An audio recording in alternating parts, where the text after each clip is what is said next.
Hi there, welcome back, and we're talking about Ultimate Fighter 31, and I think this is episode 10, if I'm right. Yep. And this is with Brad Katona versus Timur Valiev, and I think this is a bantamweight challenge here. And right from the beginning, though, I know when they first did the picks and they asked the fighters if they wanted to move over, and Brad was one of them that said yeah, because he already trains with the coaches already. So for him, this was a good move for him, even though he was training with Chandler. And I don't think he had any disrespect for Chandler at all. I think he liked working with him. But I mean, if you train with your coaches, why not go with your coaches? Yeah. So that was a good move for him on that one. And he was happy. So he was good with that one. Yeah, I think he was the only guy that was excited to jump over. We don't know if any of the last two are going to make the move, but it was pretty interesting to see someone just excited to join Team McGregor, you know, after that big old losing streak. But he had the excitement to join his team, the people he's experienced and training under, because McGregor has one of the same coaches he does as well. And so that was cool to see. And I know going into, like, after the separation and he was officially joining Team McGregor, they were kind of like talking about Katona about like his fight style, and Chandler was saying some negative things, you know, that he's kind of, I guess for the lack of better words, is a basic fighter. He doesn't do nothing too much, not too aggressive. Yep, that's what I heard too. Yep. Yeah, this is basic classic fighter, but next thing you know, I mean, he's training with McGregor, and he kind of showed up a different fighter, you know? So that was cool to see, and it was nice to see Islam show up in the episode, and him talking to that guy. But Islam's so conservative, you don't really see, like, whatever he's saying. I don't know if that's what he's actually thinking, or there's some more he wants to say, but doesn't want to let it all out, at least in front of the camera, you know? So it was interesting to see Islam show up, but he was just more kind of like a guest show. He just like showed up a little bit and then off he went. You know, there wasn't any interaction with the person, it looked like. No, because there really wasn't much interaction that I saw. I mean, they did say like they were friends before, or they're friends and they trained together or something like that. But that's all I really got. Didn't see anything more exciting. I don't know if they actually trained together on there. But I really didn't see much on this. And to be honest, I saw more footage of Brad compared to Timur in the pre-fight on that. And I'm not too sure it's just because maybe Timur doesn't really have anything to say or doesn't want to speak too much. Or like kind of the point you were making was that. Like, so because then we saw more of Brad than anything from there. And even Brad said that he wanted to keep this fight standing up, because I think his last fight, he was talking about how he was grappling a lot or going down. And he wanted more of the fight. And he said, now, if Timur wants to take it to the ground, well, I'm fine with that too as well. Yeah, it was interesting to see. But yeah, that was a good point. We didn't see too much of Timur and his highlights of the pre-fight, like, you know, what led up to the fight. But yeah, it was cool to see, though. It was cool to see some excitement on the McGregor side, and some like bonding actually over there on that side. That was cool to watch. But then when the fight started, how do you feel about the first round? Hold on. Before we go to the fight. Okay. Did you see the part? Okay, so they think Brad called his girlfriend and they were talking, right? Yeah.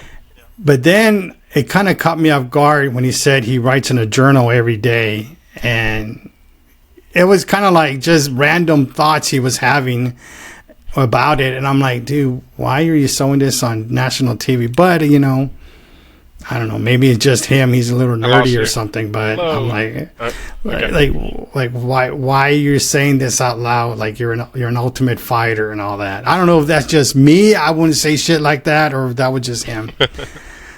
And then Timur calls his mom, but I don't know if he's married, but I know he has kids, but he didn't call his kids, or maybe he wants to be private about that.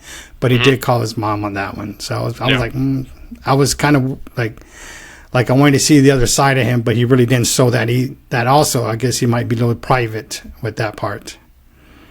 Yeah, he's a little reserved too. Yeah. The Dagestanians. But if you tell me about the first round I saw like it was. I mean, they were both started going toe to toe with that. You know, Brad was throwing his strikes first and kicks, putting a lot of the pressure on with that. But Timur with his leg kicks right away, man, was just throwing those, and Brad was just eating those things. I mean, he was just he wasn't even trying to block. I didn't think he even checked some of those there. No, very few checks. So what was the deal with that blood? Was that an accidental? Was it headbutt on that? I'm not too sure. It was kind of like just caught off guard. Even like on the sideline commentating, I think it was like Dana White or one of the guys inside.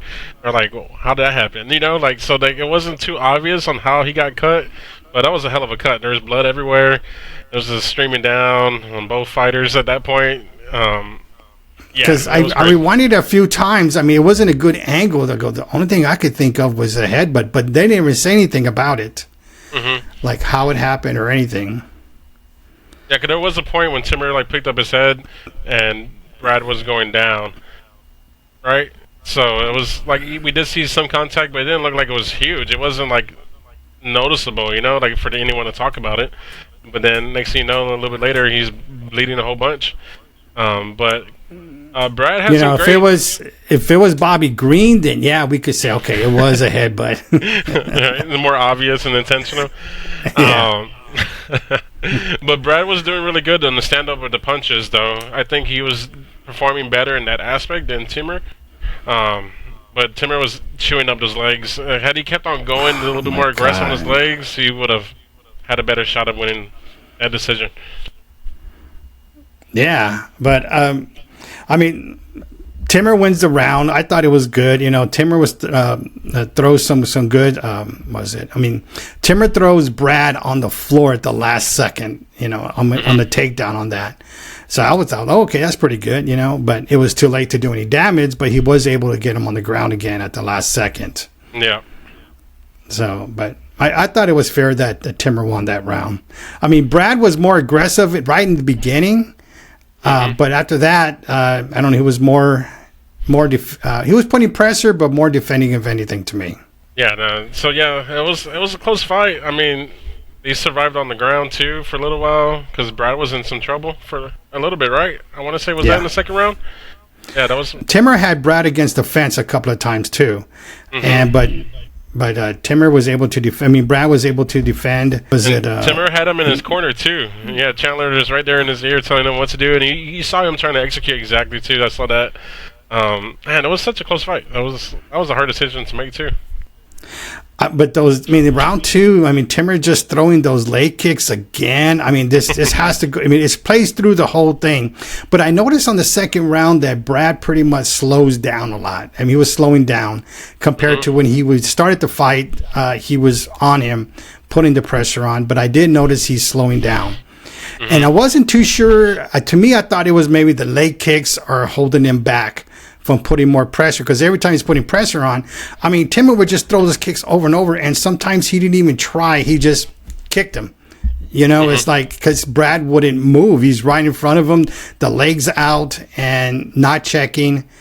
And I think that, to me, was slowing him down. For sure. But then at the end of the second round, what does Timur do? Flips Brad again on the fence there. I'm like, what is this? Like the last 10 seconds he flips Brad over. So I thought that was pretty good. That little throw, right? Yeah, at the very end, the last 10 seconds. Yep. Yeah, that was crazy to see. I feel like Timur won the first two rounds. I don't know if I'm wrong or not, but I know Brad had some control at some point, but even a long defense, but then Timur was just trying to get out of it. I know Brad was going for like that single leg takedown quite a bit.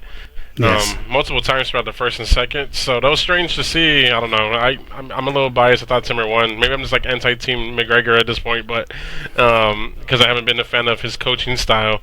But yeah, that was a crazy 2 rounds right there. And then the third, he just keeps throwing those leg kicks. I mean, that's all you saw. I mean, my notes for that third round was Timur keeps landing those leg kicks. I mean. Yeah. And to me, that might have got the judges by causing damage to Brad about that. I mean, I did say Timur did win. I mean, it was obvious. Yeah, Brad was able to throw some good right hands at times, but at the end, those leg kicks did it for me. Mm-hmm. Yeah, I feel the same way. I mean, Brad, I do give him his credit. He did land some really good punches, and you saw how it affected Timur. He did react to those punches, He backed away and just kind of like reset a little bit. So Brad was able to keep him at bay and not go for too many takedowns, and he did it. He didn't go for many takedowns. I thought he was going to take him down in the very beginning. I did too. Yeah. Yeah, so Brad really kept him at bay because he showed that he had the strength to knock him out, So, and Timur was on high alert that whole time, I felt like, so. But I don't know how Timur lost. I don't understand it. I figured the judges would be getting that. The damage that was going. I mean, there was blood all over Brad. I mean, come on, because that's usually what they go for is that, yes, if you're going to take him down, but if you do no damage, then it doesn't really count to the judges. Right. But I think those leg kicks were working because Brad did slow down. Lost you for a second. Not dramatically, but he did slow a little bit on that. So, for sure. I know. Timur was landed some jabs, which surprised me because it was all the legs to me. And then Timur tries to take Brad down, but lands in a chokehold. Well, Timur's in the chokehold, but he escapes, but gets Brad's back. I don't know if you saw that. For a little while but Timur was holding Brad against the fence, but then they stood back up. Yeah. So there was some groundwork there going on. Yeah, they almost had the bad take, but the fence kind of was the defense mechanism to prevent that full mount on the back, to get both hooks in. That was really close. I was like, oh shit, it's about to happen, or here's submission, but no. Now compare this fight to the one we saw last week. It's night and day on this one. Oh. The other one was just all respect. They didn't want to do much sparring session. And this one, I think they did some work on this one. Yeah, that first fight was so uneventful that when you mentioned it right now, I had to think about which one it was because I already forgot about it. Oh man, that fight sucked. So yeah, this fight was really good. Lived up to the expectations of two veterans going at it, trying to get back into the UFC, and yeah, I mean, I don't agree with the decision. I thought Timur belonged to win that split decision. I felt like he should have won by decision. That's not even split, but it is what it is at this point. Hopefully Timur just keeps at it. He definitely is a good fighter. But he needs to get through these guys and fucking the Ultimate Fighter. He shouldn't be, you can't be too mad. If you're fighting for the Ultimate Fighter, you're fighting for your job back at this point. You shouldn't leave it for the judges. You should finish the fight. Don't worry about trying to win the rounds. Win the fight, Yeah, you got to go for the kill, for sure. But other than that, next week's fight, so it's gonna be for lightweight. We got Kurt Holobaugh, and then which is Team Chandler, and then Jason Knight, another guy from Team Chandler. Kurt Holobaugh, his official record is 19-7, but in the UFC he's 0-4 at age 36. And then Jason Knight, record of 23-7, and then he went 4-5 in the UFC. So he definitely got to experience 0-4. Yeah, so Holobaugh did not experience any success in the UFC. So I feel like he has a big chip on his shoulder, And Jason Knight, he is 30 though. He's not 36 like Holobaugh, but Knight has experienced some wins, but just one more loss in his win chart, So we'll see what happens. These are both some Southern boys, one from Louisiana and the other from Mississippi. So it's going to be a good fight. They both won by submission, one in the first and the other in the second. So these guys are some finishers. Hopefully we see some excitement in this third semifinal fight. That's going to be exciting to watch. I'm just excited for the very end. I just want to see everything happen and explode. And hopefully McGregor gets in that fucking ring with Chandler. That's what I'm really ready to talk about. Because at the end of the fight, I mean, the good thing with McGregor is, he congratulates the other fighter too as well. He's very humble. I mean, he's very good with the fighters. No matter which team he's on, he always compliments them, does some good work and all that. So that's good on him. It'll be different if he would just be hating all the fighters, and then you see more Chandler and McGregor get into it. Yeah. That was like Ronda Rousey and Misa Tate were like that, always heads to head on that. Yeah, I guess it was more of a humbling experience for everybody, and I guess it helped out that he has the same coaches like McGregor, so that was kind of like it just made sense. But like I mentioned to you, though, he got to experience Team Chandler and soak in all that education and fighting. Then he goes back with McGregor, so he gets two different aspects of the fighting game, and he came in hot this time. I don't know if it's just a McGregor little flare up or not, but hopefully he takes that into the finals. Remember I mentioned that, right? He kind of getting like the best of both worlds, and these other two guys, it looks like they're both Team Chandler. Nothing says McGregor, so hopefully it's not a boring fight like we saw in the very first one, right? So hopefully these guys let it all out and they're fucking fighting for their jobs. So are there going to be coaches or no coaches? Because it was quiet on the last one. Most likely it might be no coaches unless they all come to an agreement. Like, hey, like let's do our best and let's split up team. I don't know. It's kind of weird though too. To be honest, I'll just jump over to Team McGregor. I'll just jump over to McGregor. To be honest, at this point, like fuck it. I know, man. You need a coach on your side, man. Telling you, helping you. It's huge. Yeah, it's huge because when you're in the zone and fighting, like you need that. If you have the clarity to listen to your sideline, like you definitely can use that help, because you see something you don't, or you're kind of like just in the zone and you're kind of forgetting what needs to get done. So that's definitely huge when you're fighting and you have someone in your ear guiding you in the right direction at the very least. Yeah, it's different to apply that in the live action, but at some point, some of that shit's going to work. I know, because they really needed that last fight with Austin on that one. And Roosevelt, they needed that. Yep. Well, we'll see what happens next week. Like you said, maybe we'll see more with Chandler and McGregor get into it. We just got some UFC fight night this weekend, Sanhagen and Rob Font. So that's going to be nice to see. At least the main event and Jessica Andrade. The top two fights I'm excited to see. Maybe the third one too. But other than that, I'm not too crazy excited. We'll see what happens. I'll try to watch it when I can. I got a birthday party to go to. And we're also watching the WWE. Was it SummerSlam? SummerSlam. Yeah, SummerSlam is going on there. The birthday party is a SummerSlam birthday party, so that's the end of the night. Oh my God, you serious? Yeah, it's from the gym. But it's also wait. There's more. There's also Nate Diaz and Jake Paul that night too. Yes, yep. Mm-hmm. It's gonna be a busy one here. Yeah, so, and I'll be watching all three of those. All three. I'm gonna do my best. That's why it's gonna be hard to watch all of the UFC fight night. So for sure, I want to watch Sanhagen and Jessica Andrade fight. The last two fights, I'll set it some time aside or watch it on my phone at the birthday party. And then I'm going to bring the Fire Stick because I paid for the fight, for the boxing fight, so we can watch it. So, I like that. I paid. Yeah. I already bought the fight, so I'm excited to watch it. Watch some Nate Diaz probably get beat up. That's what I really feel like, but I'm hearing some other things, and people are really like saying Nate Diaz is going to win, but I don't even know if it's just hype.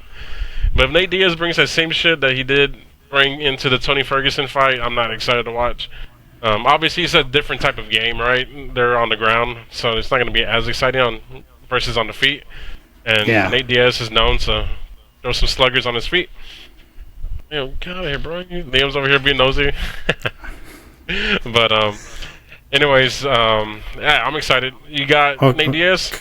I got Nate Diaz. Yes, I got him winning. I got Rob Font winning and Tatiana winning as well. Oh my God, we're the opposite. I'm the complete opposite. I got the what's his name again? Corey. Jake Paul. And Liam's over here telling me Jake Paul. I don't even follow him. I just know he's a decent boxer for a YouTuber. Or ex-YouTuber. And then I got Corey Sanhagen, I got Jessica Andrade, and then I have nobody for WWE because I don't watch it, but I'll go for... All right. The kid is going for Jey Uso, the Uso brothers. They're fighting together, James? Jey Uso is fighting Roman Reigns. Oh, I got an autographed Jey Uso card, by the way. Oh, nice. I'll take that for free. No, I don't think it came in yet. I'll be here this week. All right, okay. Tell your boys, is it Brock Lesnar going to win or Cody Rhodes? Cody Rhodes or Brock Lesnar? He said he wants Cody Rhodes. Liam so watches a little son. bit. I want Brock Lesnar to dominate. To be honest, it was in UFC. I think Brock Lesnar whooped everybody. All right, right, James. man. Catch you later. Till next Peace time. out. Yes, sir.